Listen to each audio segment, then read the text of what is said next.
boleh biar kalian tuh nggak ketinggalan video aku selanjutnya. Oke, dadah. Sayyidina Abdullah bin Mas'ud radhiyallahu anhu berkata, Rasulullah sallallahu alaihi wasallam bersabda, kemerosotan Bani Israel bermula demikian ini, apabila seorang lelaki daripada kalangan mereka bertemu dengan lelaki yang lain, maka dia berkata, wahai fulan, takutilah Allah Subhanahu wa taala dan tinggalkanlah perkara yang kamu lakukan, kerana perkara tersebut tidak halal bagi kamu. Selepas itu dia bertemu lagi pada masa yang lain, sedangkan lelaki tersebut masih belum berubah. Keadaan yang demikian tidak pula menghalangnya daripada menjadi rakan yang makan, minum dan duduk bersama orang itu. Apabila mereka melakukan demikian, maka Allah Subhanahu wa taala telah menyatukan sebahagian hati mereka dengan sebahagian yang lain. Hati-hati orang yang taat pun telah dijadikan sebagaimana keadaan hati-hati penderhaka.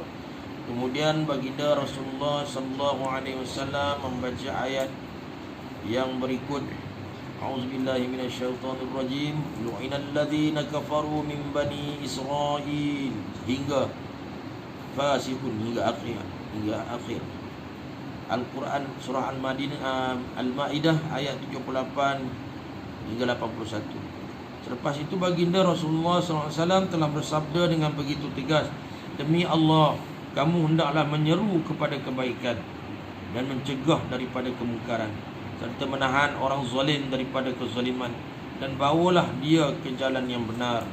Abu Daud dan At-Tirmizi.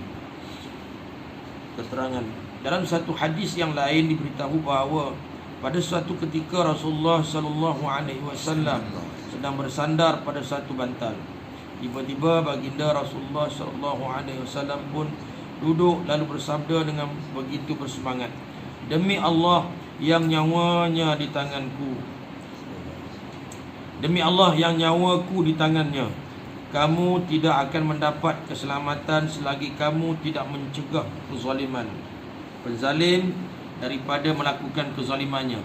Dalam satu hadis lain, Nabi Muhammad sallallahu alaihi wasallam telah bersumpah dengan nama Allah Subhanahu wa taala, kemudian bersabda, teruskanlah amar bil ma'ruf dan nahi munkar, dan cegahlah penzalim daripada kezalimannya, dan teruslah mengajak manusia ke jalan yang benar.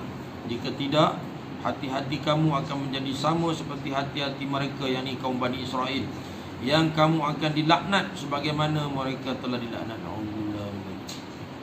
Baginda Rasulullah SAW telah membaca ayat-ayat Al-Quran untuk memperkukuhkan sabdaannya bahawa salah satu sebab mereka dilaknat ialah kerana mereka tidak mencegah kemungkaran yang berlaku dalam kalangan mereka.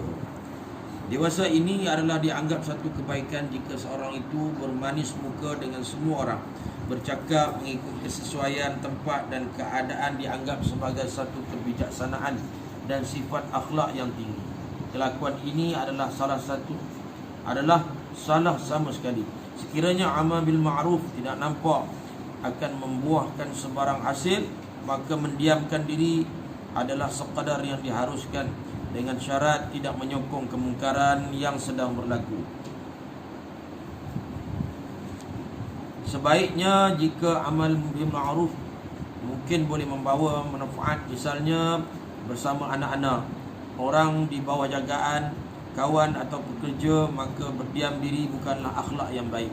Malah orang yang berdiam diri dalam keadaan begini adalah bermasalah daripada apa-apa segi sekalipun, sama ada di sisi syariat ataupun pandangan umum. Hadrat Sufyan Tsauri rahimahullah ta'ala berkata, seorang yang sangat disayangi oleh jiran dan puji-puji oleh kaum kerabat, pada kebiasaannya kemungkinan besar dia adalah seorang yang cuai dalam melaksanakan amal ma'ruf dan nahi munkar.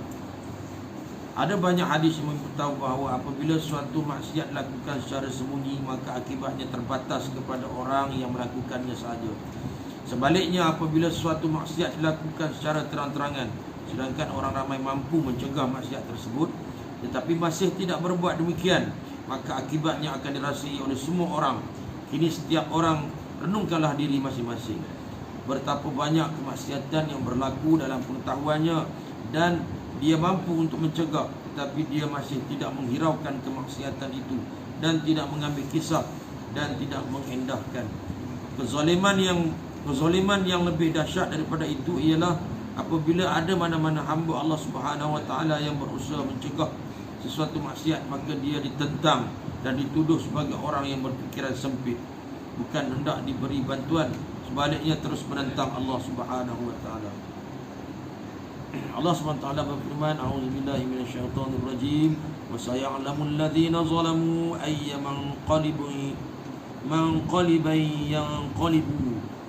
Dan ingatlah, orang yang melakukan sebarang kezaliman akan diketahui kelak ke tempat mana mereka akan kembali.